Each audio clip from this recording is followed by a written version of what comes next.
अमृत.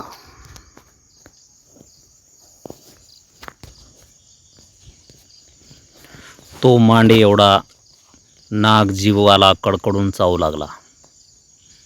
एखाद्या पिसाळलेल्या कुत्र्याप्रमाणे त्याचे लचके तोडू लागला.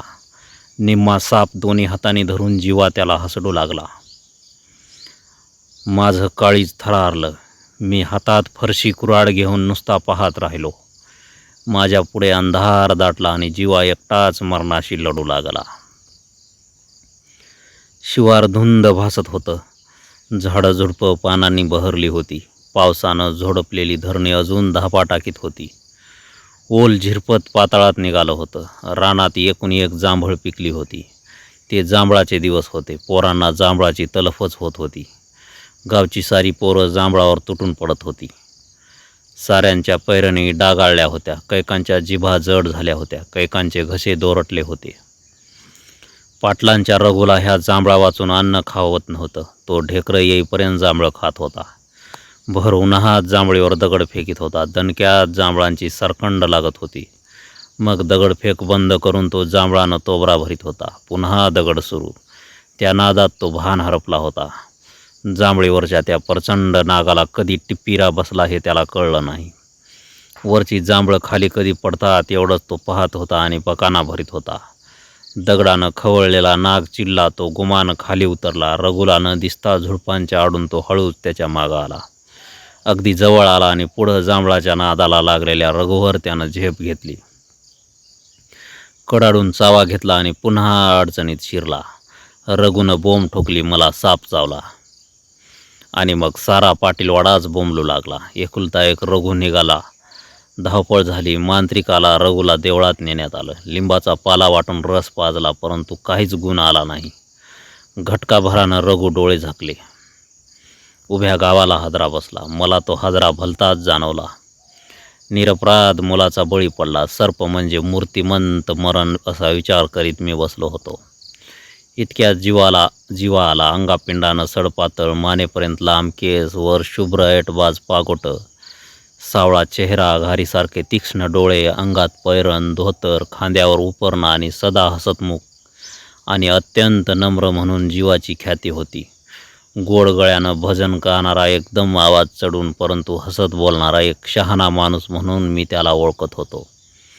जीवाची सासूरवाडी, आजोळ बहिणीचं सासर एकाच गावी असल्यामुळं तो 8 दिवसात निदान 2 वेळा तर नक्कीच पानचुंबुरीला जात असे आणि पानचुंबुरींची वाट माझ्या दारावरून गेल्यानं तो 8 दिवसात 2 वेळा तरी माझ्याकडे येत असे. शिवाय पानचुंबुरीची रखवालदारी आमच्याकडे असल्यामुळं नातंही जवळचं लागत होतं. तो मला हवाई म्हणत असे, कारण त्याची मालकीण ही माझ्या गावची लेक. तेव्हा ती माझी बहीण आणि जीवा माझा मेहुणा हे नातं असल्यामुळं तो मला हवाई असा म्हणत होता. तो आला की मला आनंद होई. चहा, गांजा, गप्पा झाल्या की जीवा पाचुंबरीची वाट धरी. कधी मला बरोबर काढी आणि मैही जाई. आज जीवा आला, परंतु माझा उतरलेला चेहरा पाहून किंचित नरमला. हसता हसता एकदम गंभीर होऊन त्याने विचारलं, काय हवाई, काय भानगड? काय नाही, बरा आहे नवं? मी बरा आहे खरा, पण ह्यो मुकवटा सुकल्यावानी का दिसतोय? का कुठं झंगाझंगी केली? पाटलाचा रघु मेला. अहो कशानं? तो चरकलानी उद्गारला. त्याला साप चावला. साप चावला? अहो कवा? मढ वाट बी लावलं. आरारा, वाईच लवकर आलो असतो तर बरं झालं असतं. घात झाला. जीवा मटकन बसला. बराच उशीर बोलला नाही. मग मी विचारलं, काय झालं असतं तुम्ही असता तर? अहो पवार मेलं नसतं. तो उदास होऊन म्हणाला, आता वाईच माझ्या संग चलता. कुठं चलता? मी विचारला आणि तो घाई करीत म्हणाला, त्या जागी जिथं तो साप चावला तिथं. काय करणार तुम्ही? मी विचारलं, मी तो साप बघतो, चला. असं म्हणत त्यानं मला ओढीतच काढलं. आम्ही दोघं त्या जांभळीखाली गेलो आणि जीवा त्या सापाला शोधू लागला. एखादा दागिना शोधल्याप्रमाणे ते शोधू लागला. उशिरानं आम्ही परत फिरलो. घरी येताच त्याने कपडे काढले, पटका खुंटीला लावला. खिशातून एक नवी रेशमी पिशवी काढून जोत्यावर ठेवली. हातात पाण्याचा तांब्या घेऊन तो पाय धुवायला निघाला. परंतु पुन्हा उंबरट्यात एकदम थांबून म्हणाला, ये सोयरं, त्या पिशवीला हात लावू नका. काय हाय त्यो? पिशवीकडे पाहत मी विचारले आणि हसत जीवा म्हणाला, अहो त्यात मराण हाय, मराण. मरान म्हणजे मी बिथरलो म्हणजे ती भानगड. जीवा म्हणाला, मी खिशात मरान घेऊन शान फिरतो असतो. मला त्याचं बोलणं समजलं नाही. मी पाहतच राहिलो. तोच जीवा आला. चुलीवर चढलेला चहा पाहून त्यानं समाधान व्यक्त करीत खिशातून गांजाची कळी काढली. नीती मळीत तो बोलू लागला, सगळ्या मरणात सापाचं मरण चांगलं, पटकन जीव जातो, माणसाचा हाल होत नाही. ती नवं गांजा ओढायच्या आधीच चढली की काय? मी त्याला मध्ये थांबवून विचारला आणि तो मोठ्यानं हसला. आईच्या रक्ताच्यानं हसं आवरीत गळ्यावर हात ठेवीत जीवा म्हणाला, सापाचं मरण सोन्यागत असतं. हे ऐकून मी पुन्हा चिमटा घेतला. मग का दम धरलाय? मरून होतं. तो पुन्हा हसला. त्यानं चिलीम भरली. नारळाच्या कोयराचा विस्तव वर ठेवून आड्याकडे पाहत तो ओरडला, नाथ चल साथ, मार दुश्मन की लात, खिलाव दूध भात, काळ भैरव. जीवानं छाती ठोकली आणि चिलीम तोंडाला लावून झुरका मारला. चिलमीवर जाळ झाला. मग माझ्या रोखानं धुरांचा लोंढा सोडीत तो म्हणाला,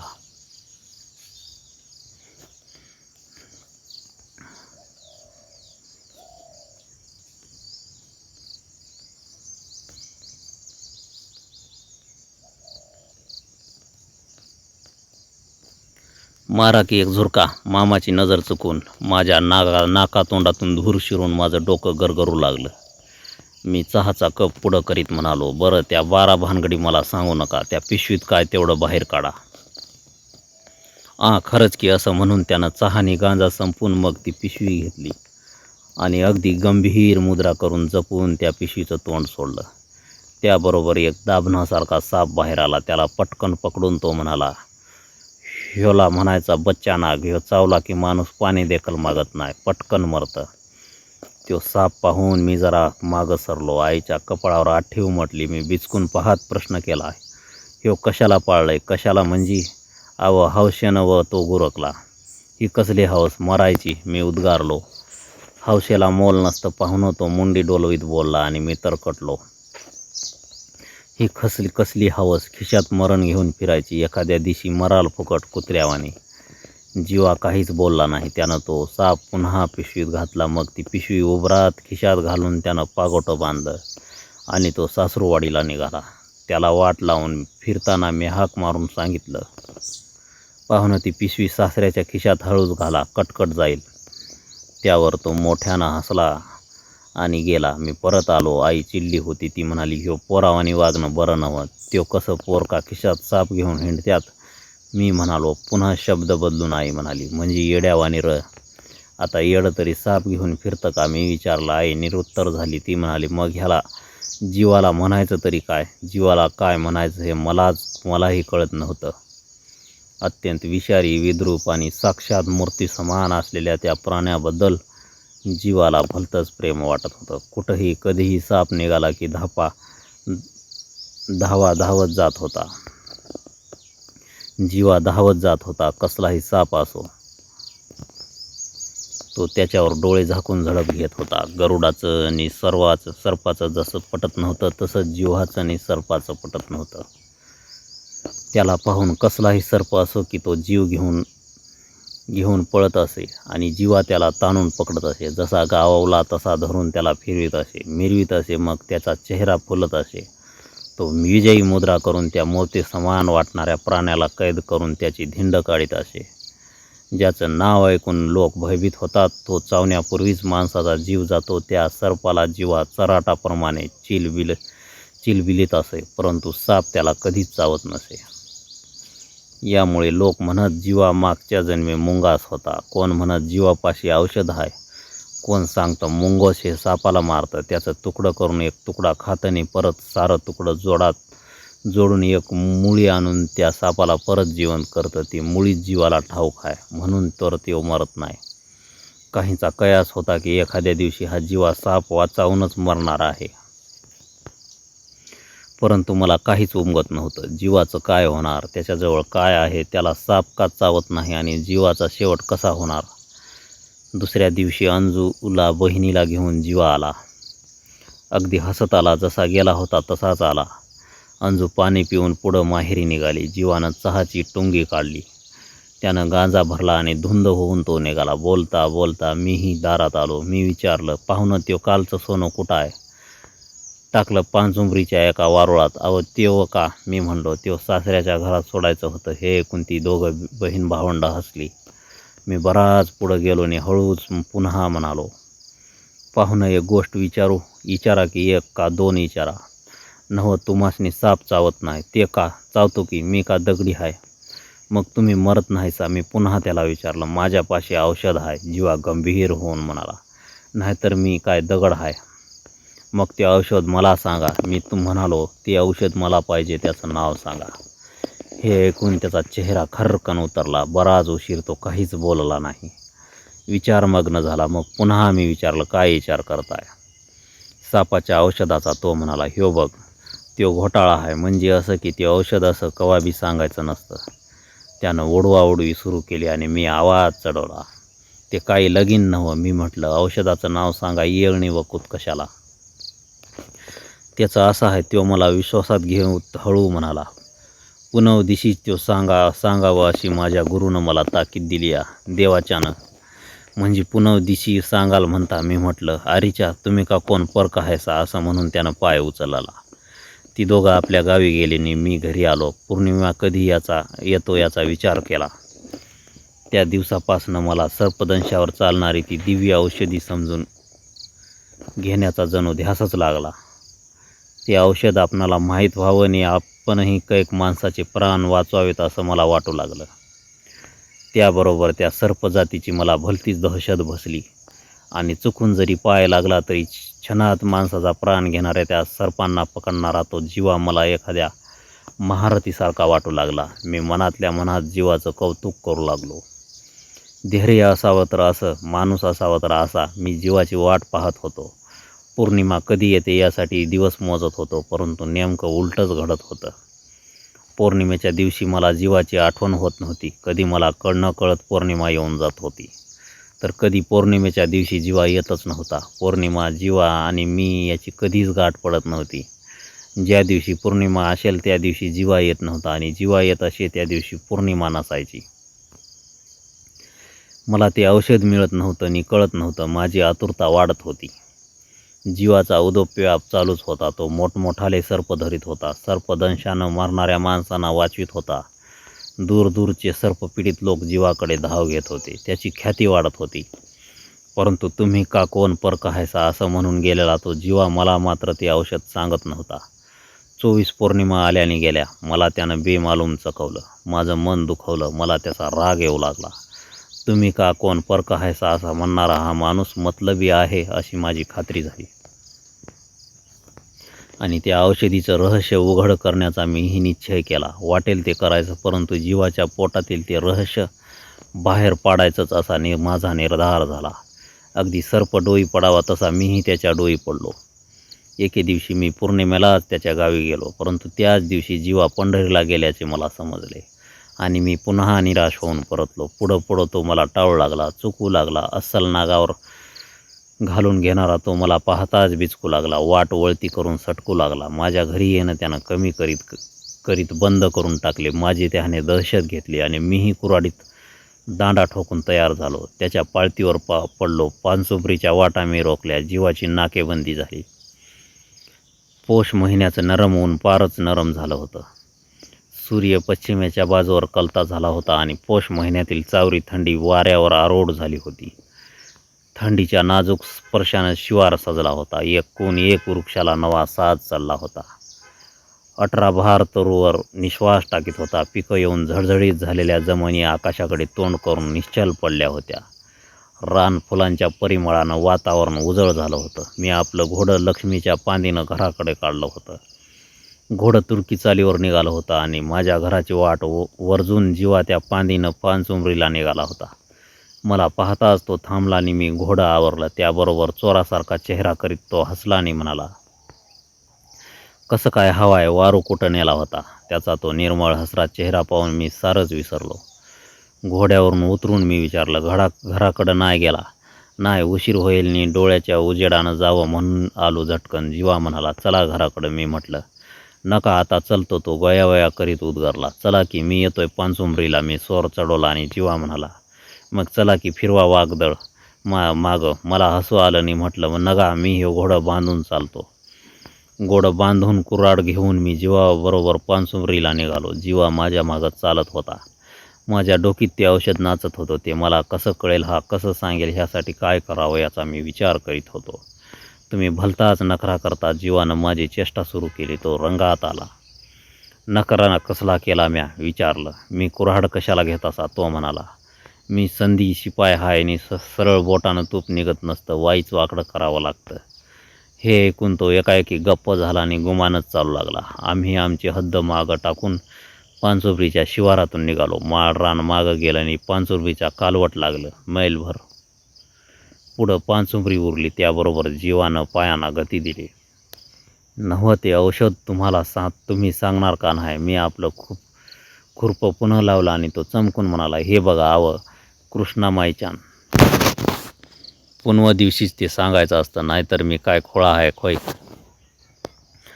परती पुनव येईना नव्हा. मी एकदम आवाज चढवला आणि तो दबकला, विचारमग्न झाला. पौर्णिमेच्या टिपिरा बसून मी भडकलो. इतक्यात एकदम जीवा चमकला. ओरडला, हवाय साप. आम्हापासून हात धोंड्याच्या अंतरावर मांडीसारखा प्रचंड नाग मंद गतीने निघाला होता. पश्चिमेकडे निघालेल्या सूर्याची किरणं त्याच्या अंगावर चमकत होती. त्यामुळे तो नाग लखलखीत तलवारीसारखा भासत होता. तो शांत चालत होता. मंद गतीने चालत, स्वतःला बाग देऊन, कधी सरळ होऊन, कधी एकदम मुरदान घेऊन तो जात होता. त्याला पाहताच जीवा हर्षभरीत झाला. खांद्यावरचं धोतर फेकून मला न विचारताच तो नागाकडे धावला आणि अगदी चपळाईनं त्यानं सर्पाला हात घातला. जीवाचा हात लागताच वीज उसळावी तद्वत तो नाग उसळला, लकलकला, वळवळला, ताट झाला. तरवारीच्या पात्याप्रमाणे सरळ होऊन छनात सटकून तो पुढं निघाला आणि त्याच्यात विजेची गती संचारली आणि जीवाच्या चेहऱ्यावरचे हास्य निमाले नी नम्रता ढळली. छनात तो उग्र झाला. ती चपळ वीज जीवा आवरू लागला, गोळा करू लागला, जिकडे फिरेल तिकडे फिरून धरू लागला. नागानं निसटण्याची शिकस्त करून, मग गर्दी करून, वाट करून निघण्याचा प्रयत्न तो करू लागला. त्याची प्रचंड फणा उलटू लागली आणि जीवा वाट चुकवीत त्याला ओढू लागला. नागाचा मधला भाग पुढं मोकळा होता. तो छनाछनाला पुढं उसळून पुन्हा वळत होता. त्याचा चपळ हल्ला जीवा शिताफीनं चुकीत होता, परंतु त्याला सोडत नव्हता, ओढीत होता. ती भयान झुंज सुरू झाली होती. ताकदवान सर्प शेवटी उसळून मोकळा झाला, परंतु जीवानं त्याची शेपटी धरून त्याला फर्रकन ओढलं. त्याबरोबर अतिकोपित होऊन, अगदी पिसाट होऊन तो नाग उलटला, पण पुन्हा जीवानं त्याला मिठी मारली. पुन्हा नागाचा निम्मा भाग पुढं मोकळा राहिला आणि तो निसटण्याची धडपड न करता जीवावर हल्ला करू लागला. जीवा त्याची मानगुटी धरण्याची शिकस्त करू लागला, परंतु मान सांभाळून तो नाग जीवाचा जीव घेण्यासाठी नेटानं मारा करू लागला. शेवटी जीवाही पिसाट झाला. त्यानं दोन्ही हातांनी नागाला धरून चाबकाप्रमाणे नंबरी दगडावर फटकारा मारून त्याला कमजोर करण्याचा विचार केला. नागानं गर्रकन फिरून जीवाच्या दोन्ही हातांना वाटोळे घालून ते आवळून टाकले आणि उरलेला भाग पुढं नेऊन जीवाचा कडाडून चावा घेतला. जीवा हटला, निराश झाला. त्यानं संरक्षणाचे यत्न आरंभिले आणि तो मांडी एवढा नाग जीवाला कडाडून चावू लागला. एखाद्या पिसाळलेल्या कुत्र्याप्रमाणे त्याचे लचके तोडू लागला. निम्मा साप दोन्ही हाताने धरून जीवा त्याला हसडू लागला. माझं काळीज थरारलं. मी हातात फरशी कुऱ्हाड घेऊन नुसता पाहत राहिलो. माझ्या पुढं अंधार दाटला आणि जीवा एकटाच मरणाशी लढू लागला. नागानं चावा घेतला आणि त्याचे दात जीवाच्या मनगटात अडकून पडले. तेवढीच संधी साधून जीवानं त्याची मान मटकन धरले आणि मी पुढं धावलो आणि ओरडलो, सोडू नकासा. नाही सोडीत भडव्याला, असं म्हणत दात ओठ खात त्यांनी दोन्ही हातांनी त्याची मान घट्ट धरली आणि जीवाच्या लक्षात येण्यापूर्वीच मी त्या नागाच्या कुऱ्हाडीनं कापून कर्रकन कणका पाडला. शेपटीकडचं धड निर्बल होऊन त्या काळ्या मातीत वळवळू लागला आणि जीवानं बसल्या जागेवरून तो टोकीकडचा कडका दूर केला, परंतु लगेच त्याही स्थितीत तो कणका जीवाकडे सरपटत येऊ लागला. त्याला पाहून जीवा भयभीत होऊन किंचाळला, हवाय त्यो आला. मी गर्रकन फिरलो आणि कुऱ्हाडीनं त्याचे अनेक कुंडके पाडले. जीवानं निश्वास टाकला, परंतु सारंच व्यर्थ होतं. त्याला उठताच येत नव्हतं. मी त्याला उठवून वाटेवर आणला आणि तो पुन्हा मटकन बसला. वाईच तंबाखू भरा, मंद स्वरात जीवा म्हणाला, मी घाईनं चिरीम भरून त्याला दिली, काडी लावली. 2 झुरके मारून जिव्हा पुन्हा केविलवाना चेहरा करून हसला. मला भडभडून आलं. मी विचारलं, आता काय करायचं? मला ऐकू येईना, तो खिन्न स्वरात म्हणाला. वीस चढू लागल्याची ती खून होती. त्याची गात्र बधीर होत होती. त्याला पाठीवर घेऊन पळण्याचा विचार माझ्या डोकीत आला आणि जिवा म्हणाला, आता वाऱ्यावानी पळा. आणि असं म्हणून तो पुन्हा थांबला. मी कंबर बांधून त्याला पाठीवर घेण्यासाठी तयार झालो. मी विचारलं, बोला की काय करू? आता माझ्या अंगातला जीव गेला. तुम्हीच ते औषध आणा, पळा, त्यो म्हणाला. आणि 2 वर्ष जी गोष्ट, जे रहस्य त्यानं दाबून ठेवलं होतं, तो आता जवळ आलं. मी आतुर होऊन विचारलं, कंचं औषध आणू म्हणता? मग तो क्षीण स्वरात माझ्याकडे निरखून पाहत म्हणाला, आरटीच्या मुळ्या, पळा, मला वाचवा. पिवळ्या फुलांचं, बारीक चिंचेच्या पानासारखी पानं असलेले ते लहानसं आराटीचं झाड माझ्या चक्षुपुढं उभं राहिलं आणि कुऱ्हाड घेऊन मी धावलो. आराटीच्या बचकाभर मुळा घेऊन जेव्हा मी परत आलो तेव्हा जिवा उशाला पटका घेऊन आडवा झाला होता.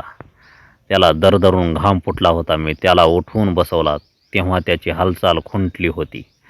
त्याला दिसत नव्हतं, ऐकू येत नव्हतं. त्याच्या हृदयाचे ठोके जोराने वाजत होते. मी मुळी पुढं केली तेव्हा त्यानं ती चाचपत घेतली आणि आधाशाप्रमाणे चावू लागला. लगेच मी दगडानं मुळ्या चेचून देऊ लागलो.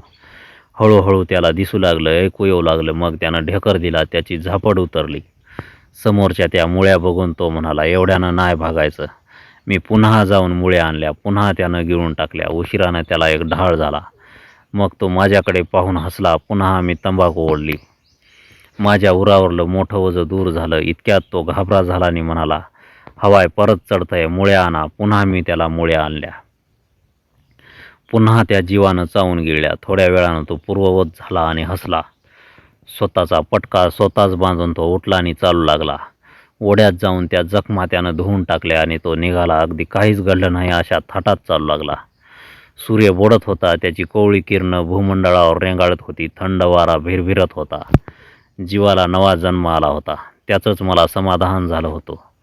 त्या दिव्य औषधीची प्राप्ती मी पार विसरलो होतो. जीवा मला म्हणाला, कळाली का औषधी? कळाली की, पण पुनीव नाही कळाली. मी टोमणा मारला. जीवा पुन्हा हसत म्हणाला, त्या भडव्यानं घात केला व म्हणजे 1 महिन्यात 2 पुनवा आणल्या. मी हसत म्हणालो, हवाई हे औषध तुम्हासनी कुणी सांगितलं? हे ऐकून तो नम्र झाला. तो आकाशाकडे नजर झुगाईत म्हणाला, हे औषध मला ज्ञानदेवानं सांगितलं. हे ऐकून मला पुन्हा चीड आली. हा स्पष्ट सांगायची टाळाटळ करीत आहे असं वाटलं. मी गुरमीत म्हणालो, तुम्हासनी त्यांनी काय कारीट धरलं? तसं वाकडं बोलू नका. जीवा गुरकला. त्यानं ज्ञानदेवानं आपल्या ज्ञानेश्वरी त्या आराटीचं नाव लिहून ठेवलंय, पण मी त्या आराटीला अमृत म्हणतो. ज्ञानेश्वरीचं नाव ऐकून मी गप्प झालो आणि चालू लागलो. तो औषध समजल्यानं मला भलताच आनंद झाला होता आणि आश्चर्यही वाटत होतं. एका झुडपाच्या मुळीत साक्षात अमृत असू शकतं यानं मी दिपलो होतो. ज्ञानेश्वरीचे उपकार मानित आम्ही दिवस घेऊनच सुखरूप पानसुमरीला पोहोचलो.